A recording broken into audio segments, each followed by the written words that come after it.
Olá, sejam bem-vindos ao Desmistificando a Imigração. Eu sou Andréa Bowers, advogada especialista em imigração, e hoje vamos conversar sobre os mistérios da imigração de parentes, de família. Exatamente, doutora Andréa. Você pode explicar como funciona a imigração baseada em família? Como o próprio nome diz, a imigração em família, ela diz respeito a parentes que podem beneficiar outros parentes com o Green Card por conta da relação de família que eles têm. Quais são os diferentes tipos de vistos disponíveis para o patrocínio familiar? Quando a gente fala de patrocínio de visto por parentesco, a gente precisa olhar para quem está concedendo benefícios, verificar se é Green Card holder, seja residente permanente ou americano, e para quem está recebendo o benefício. Se essa pessoa recebendo o benefício é o que a gente chama de parente imediato ou se é algum outro grau de parentesco.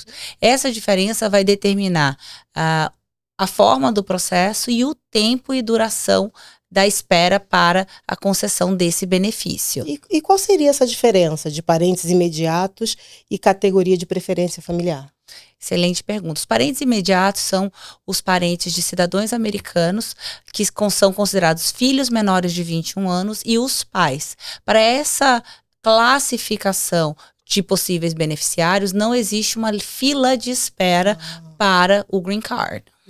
Interessante. Já nas categorias, isso não ocorre. Para cada categoria de visto, ou seja, para cada processo em que um parente pode passar o Green Card para o outro, você tem um número de Green Cards que é limitado. E isso é determinado por um documento, um relatório mensal do Departamento do Estado chamado Visa Bulletin.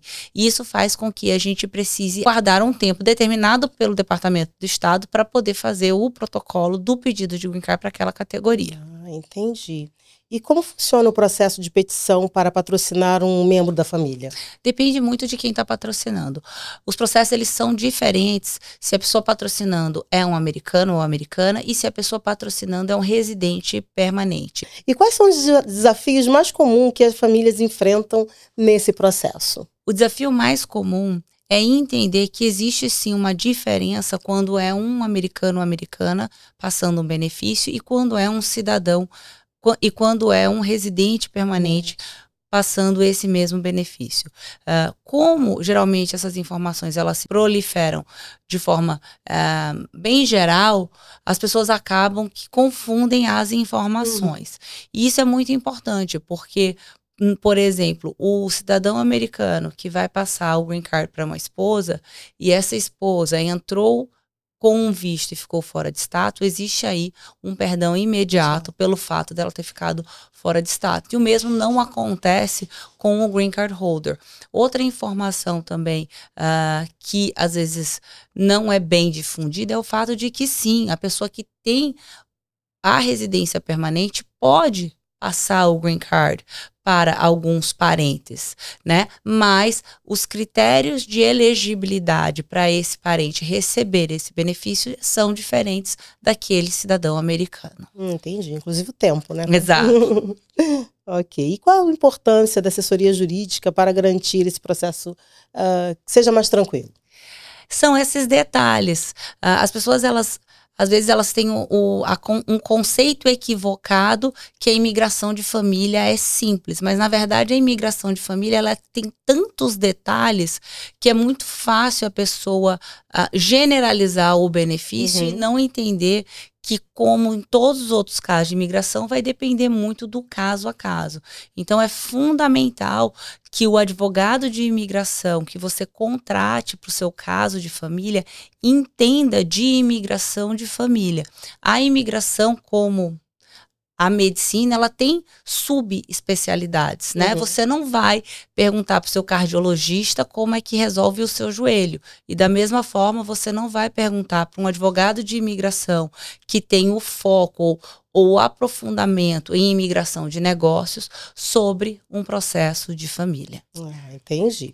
E quanto tempo normalmente leva esse processo e quais os fatores podem influenciar o prazo? Eu sei que você já falou mais ou menos lá atrás, mas assim, com mais detalhes, assim, o tempo, porque eu acho que a ansiedade, né, de quem está fazendo esse processo é grande. Nós temos diversas categorias, mas só para você ter um exemplo. Se a gente está falando de um cidadão americano que vai passar o green card para o cônjuge ou um filho menor de 21 anos, esse tempo de processamento hoje demorar 1 ano, assim, né? No máximo, varia muito. Mas se a gente está falando de um cidadão americano passando um green card para um irmão, a gente já está falando de um processo aí de mais de 15 anos. Uau. Então, é importante a gente entender as categorias.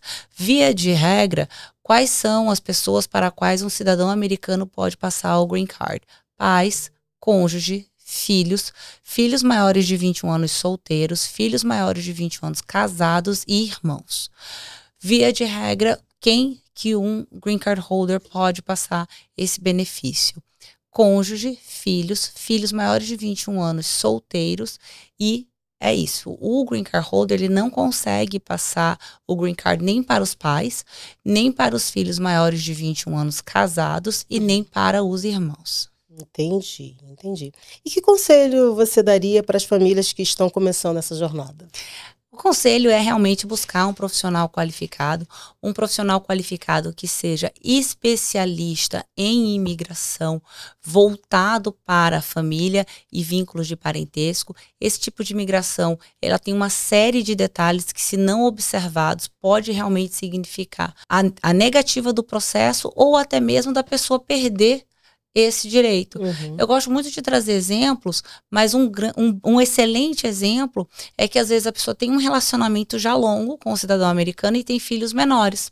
E essa pessoa, ela, por saber que você pode passar o green card até os 21 anos, muitas vezes protela o casamento. Só que a verdade é que sim, a gente consegue passar o green card até os 21 anos, mas o padrasto ou madrasta também pode passar o green card, mas isso ocorre só se o casamento tivesse sido realizado antes desse menor completar 18 anos. E esse é o tipo de detalhe que às vezes o advogado que não é especialista em direito de famílias, ele não entende e isso é negligenciado de certa forma e esse menor deixa de receber um benefício muito mais rápido, né? Porque o padrasto ou a madrasta poderia ter concedido o green card ali junto com a mãe e agora esse menor vai ter que esperar a mãe receber o green card dela para ela depois conseguir passar para ele. Pois é, um grande prejuízo, né? Exato. É um grande prejuízo. Então tá bom, muito obrigada, doutora, pelas respostas. Obrigada a você.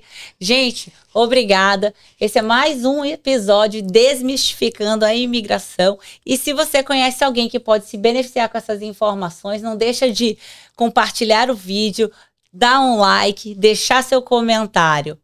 Um beijo e até a próxima.